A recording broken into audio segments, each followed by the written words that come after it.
For the last few years, Sony has gone last on the day before E3, and for the last few years, that's meant that the best has been saved for last, because every year Sony's come out with big announcements, and they've usually done their best to make everybody else look like their E3 was just not quite as good as Sony's. Is that a trend that continues this year? So things start with Sony wanting you to know that this is a classy E3. And they do that by having their conference be in a legitimate theater, like, with the raised seating area and the scroll work around the outside and the giant red curtain, and also there's an orchestra. And when I say there's an orchestra, it's like a full orchestra in front of the stage. And then the orchestra starts playing music and the lights go dim. And, it's very dramatic. You don't just break out the orchestra for anything. And then we found out what the orchestra was for. It is for the new God of War game. The new God of War game is just called God of War. It's got Kratos now looking beardlier than ever. He looks a lot older. And there's a young boy with him. I'm not sure what that is because he killed his kids before this. Hopefully that pattern does not repeat itself in this game.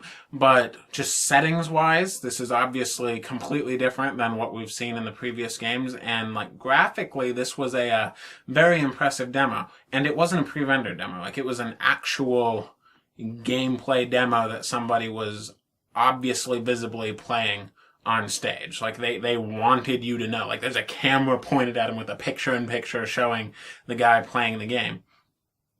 So that means that our very first look at it is fully functional, Uncharted 4 levels of graphics just at the debut.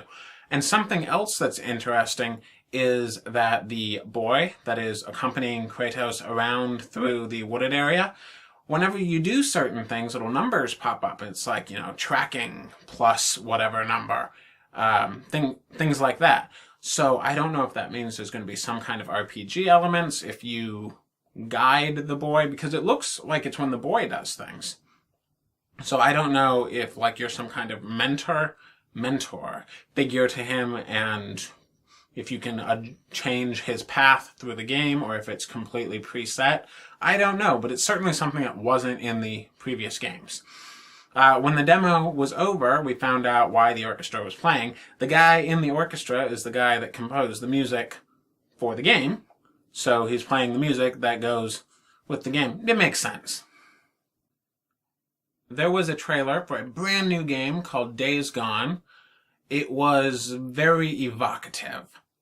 And as you can probably guess, that means it wasn't a gameplay trailer. It was just kind of a voiceover over desolate-looking America. So I'm thinking zombie apocalypse. Probably zombie apocalypse because everything's gone and just people are turned on each other. It doesn't look like a happy world. And then the trailer just kind of ended, and that is the last that you will hear of Days Gone for a little bit. We'll get back to Days Gone later. The Last Guardian is a game that we've been hearing and seeing and hearing about and seeing, and finally, after years and years and years and years, and one more trailer, we finally have a firm release date for it. That would be October 25th. And before you get started with the snarky comments, that's October 25th of this year, not 2020. Although they could always delay it again. Don't give them any ideas. You may remember Horizon Zero Dawn as that weird cave woman robot hunting open world game from last year, and it's back, and everything that you heard about it is still pretty much true. She might not be a cave woman, but there's definitely robot monster hunting going on, and we got to see a fairly sizable chunk of gameplay at this E3, and it seemed determined to show off as much new stuff as possible. It shows the dialogue trees and the crafting options and how you can harvest things from different kinds of creatures, and you can hack the machines to make them do what you want. There's destructible environments, and it showed the world map so you could see about how big the game was. They just went out of their way to touch on as many different points to show, hey, look at how many features and systems are in this game. And it really does come together impressively, because last year it was like, well, yeah, that's certainly unique looking, but this year it's looking an awful lot like a game that I would want to play. Quantic Dream is the developer responsible for Heavy Rain and other games of the three-quarters interactive movie genre. You know, the ones where everything's like highly scripted. It's got the wacky camera angles and the dialogue choices, the quick time events, all of that. It's a very distinct formula. But they have a new game called Detroit Become Human, and what they showed off was you as an android detective. You are investigating a hostage situation, and you actually find the hostage taker, and it shows a potential outcome, you talking to him.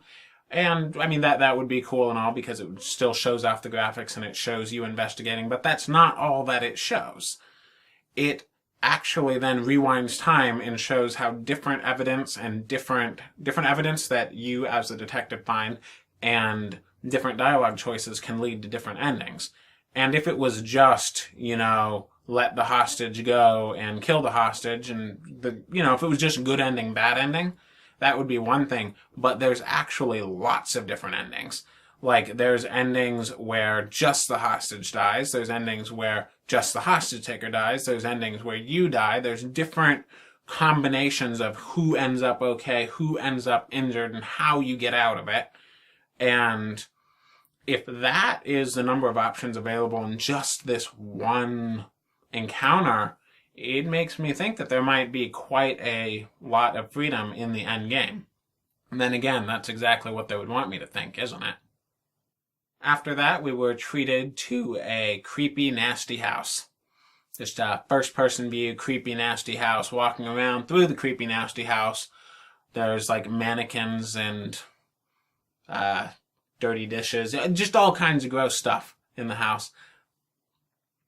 And then, after watching it and all kinds of creepy things happen, you know, like when you see something moving out of the corner of your eye? Yeah, stuff like that. Then we finally found out what it is. It is Resident Evil 7, which I was not expecting, and I certainly wasn't expecting it to look like that. Because this is like 100% creepy Resident Evil 7. Like, this is creepy Resident Evil. This is not like Resident Evil 6 kind of creepy where it's, action movie. Yeah, there seems to be very little action movie left in this Resident Evil, which I think is an interesting direction. There's also the most interesting thing about Resident Evil 7, and that is that you can play through the entire game in PlayStation VR. There's the regular version of the game, and then there's a PlayStation VR mode that is the entire game. If you would like to try Resident Evil 7, there's actually a demo on the PlayStation Store right now, so if you'd like to scurry off and download it and try it, you can. But if you'd like to see the virtual reality side of it, you're going to have to wait until the game comes out in January of next year. Unless you already have, like, a developer edition of the headset, in which case, if you could send it to me when you're done with it, that would be cool. Since Sony had just shown off a high-profile game that you could play with or without VR, that's as good a transition as any into the VR section of the show. And so for that, the first thing that we get is a hard release date for PlayStation VR, which is October 13th of this year. And, of course, they reiterated the $400 price. They also said that there's going to be 50 games available before the end of the year. Now, notice 50 games at launch, just 50 games before the end of the year. So presumably it's going to launch with a dozen or so, and then they're going to trickle in through the rest of the year. A PlayStation VR game that they showed off is called Farpoint. I'm not sure what's going on. You appear to be trapped on some kind of planet with somebody else, and that would be okay if the planet didn't have aliens. Which I guess is fine since you have an assault rifle, but it still looks like you're going to be alone with the wreckage and the aliens. So, space horror-ish tense action game. It's still looks like a larger scale than many of the VR games that we've seen. But if you think that Farpoint looks like a generic sci-fi game, they have a legitimate major brand sci-fi, and that would be Star Wars. Star Wars Battlefront is getting a X-Wing mission that is exclusive to PlayStation VR. Now, I don't know if it's just like one level that you can finish in 15 minutes or if it's like a series of missions. All that I know is what it's called and that it's first-person X-Wing piloting goodness. There was a mysterious teaser after that, showed rotating dark object with a voiceover, and the longer it went on, the more I started recognizing the voice, and it was like, you know what? That's the Joker. And then it zooms out in the black object, it's like, oh, that's Batman's mask. And then we find out, Batman, Arkham VR, and it's developed by Rocksteady Games, so if you liked any of the previous Batman games, this looks like it's going to be the next chapter, and it is a PlayStation VR exclusive.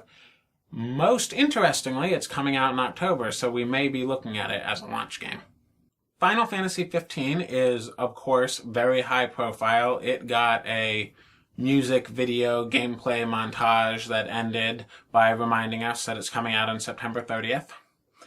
But then there was a second part of the Final Fantasy 15 video that I thought was a little more interesting because it showed the game in first person. And what it was is it lets you, if you have a PlayStation VR headset, you can play as Prompto. So you can aim, since he's the one with the guns, you can aim around and shoot, and you can point to where you want to move, and you can warp around, which is, of course, an ability that you've seen them have in the game, so it's 100% consistent with an accepted, viable way of moving around in VR. Like, that seems like a very nicely integrated way of using VR without having to create a completely standalone experience for it. After that was a fairly lengthy gameplay demo for Call of Duty Infinite Warfare. At first, I thought it was a PlayStation VR demo because, you know, you're in a cockpit and you're looking around, you're wearing a helmet. It might not have been a PlayStation VR demo, so it was definitely for Infinite Warfare, however, and it showed zero-G combat. So, you know, you jump out of your ship, you're floating in space, you've got a little tether, so you can rocket around, and there's enemies who are also experiencing zero gravity problems. In addition to the zero gravity problems, you also introduce them to bullet problems. But it's still something that we've never really seen in Call of Duty before, just the whole floating around in zero gravity and a ship that you can get into and have Eve Valkyrie style flyabout dogfights. And that Eve Valkyrie comparison is the reason why I initially thought it was a PlayStation VR demo, because when I saw it, it's like, oh yeah, it's flying around. But it's probably not. Just in case you have no interest in the new Call of Duty, they also had a trailer for the old Call of Duty, that being the Modern Warfare remaster that comes with the special editions of Infinite Warfare. At the end of the demo, we learned something new and exciting, which is that if you have purchased any of the limited editions of Infinite Warfare on the PlayStation 4, you get access to the remaster 1 month before its release date. So, pre-order away and you'll get one game early, and then a month later, you'll get the other game. Sony has been off and on teasing Crash Bandicoot. They've had him show up in other games. They've had people show up at conventions wearing his shirts and shirt with Crash Bandicoot on it. And after years of teasing us, we finally have more Crash Bandicoot. And that takes two forms. First of all, in the new Skylanders game, which is Imaginators, there is a Crash Pack, which I don't know exactly what that's made of, but at the very least, you get to be Crash Bandicoot some of the time. More interesting, perhaps, is HD remasters of the PlayStation 1 trilogy, which is, of course, Crash 1, Crash 2, and Crash Warped. I don't know if that's bundled together as like one large game or if that's 3 that are going to be sold separately, but either way, after teasing us and teasing us and teasing us, there's finally actually like a Crash Bandicoot thing. A trailer was played for Lego Star Wars The Force Awakens, and at the end of the trailer we found out that there's a demo that is available right now, so if you want to download it, go ahead. There's also a release date, which is only 2 weeks from now, so if you really, really, really liked the demo, you only have to wait 14 days. You may have seen some of the drama involving Konami and Hideo Kojima in the news, and so if you've been following that at all, you know that he ended up leaving, and he started his own company, and now we found out what they're up to. And the short answer is that whatever they're up to, it is super weird. Theirs was a heavily CG'd trailer for something called Death Stranding. It looks weird. There's like a naked man tied to a baby with handcuffs, and there's like invisible handprints, and there's dead fish, and there's whales and ink, and I'm not really sure what's going on there, but it's confusing and intriguing because why is there a man with the baby? I mean, you know, and why is he naked on the beach? It did everything that a teaser is supposed to do, which confuses you into wanting to play the game, which is a odd approach, but it obviously worked in this case. There's also going to be a new Spider-Man game.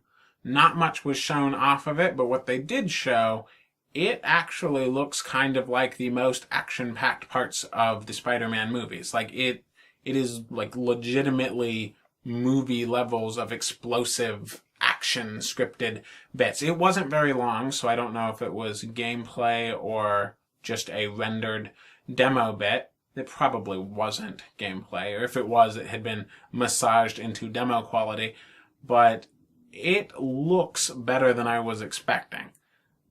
Although, maybe I wasn't expecting too much from a new Spider-Man game, but I would be interested in seeing this one. Remember how I told you that we weren't done with Days Gone? Yeah, we're back onto Days Gone now. They showed gameplay of Days Gone, which looks sort of like a open world biker zombie game, and the reason why I say that is because your character's a biker in an open world and there's zombies. So in the demo you go into like a lumber yard and there's lots of zombies, and you find yourself, getting surrounded, followed by hordes of zombies. In fact, I believe that the entire point of the demo was just to repeatedly go, wow, that's a lot of zombies over there, and wow, that's a lot of zombies over there, and seriously, there are so many zombies on screen. And for a live gameplay demo of a game that we've never seen played before, having so much stuff going on had its intended effect, which was to be fairly impressive, because lots of things have hordes of zombies, but most things don't have hordes of zombies that are so cartoonishly thick. It was at that point, however, that the show ended. There was a demo reel. It flipped through many of the games that we had already seen during the conference, and there was also Persona 5 and Gravity Rush and Destiny and the variety of indie games. There were many things that were shown in the reel that are Sony exclusive or have Sony partnerships or are coming soon to PlayStation. Lots of things that they didn't mention, and it flipped through them far too fast for it really to be considered having been addressed at the show, but they were certainly there if you were looking for them. And with that, the show ended. And honestly, I'm a little bit disappointed by that because, yes, Days Gone looks cool. I am not in any way disputing that Days Gone looks cool. However, some of the impact was lost by the fact that we had seen it earlier in the show. I mean, so you show it twice and I don't know. A lot of it is because Microsoft had hardware news. Not that I was expecting a PlayStation 4 Slim, because obviously the PlayStation 4 is already probably about as small as could be made.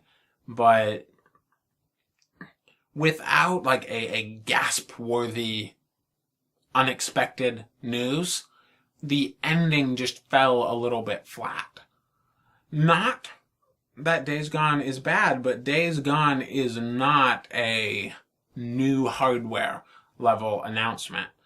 Honestly, I'm not sure how they could have ended it, short of adding in like a price drop or some kind of new configuration or something. They maybe even could have made it seem a little bit more exciting by reorganizing the order a little bit. Like if Days Gone had just debuted the entire thing at the ending, maybe that would have made it better.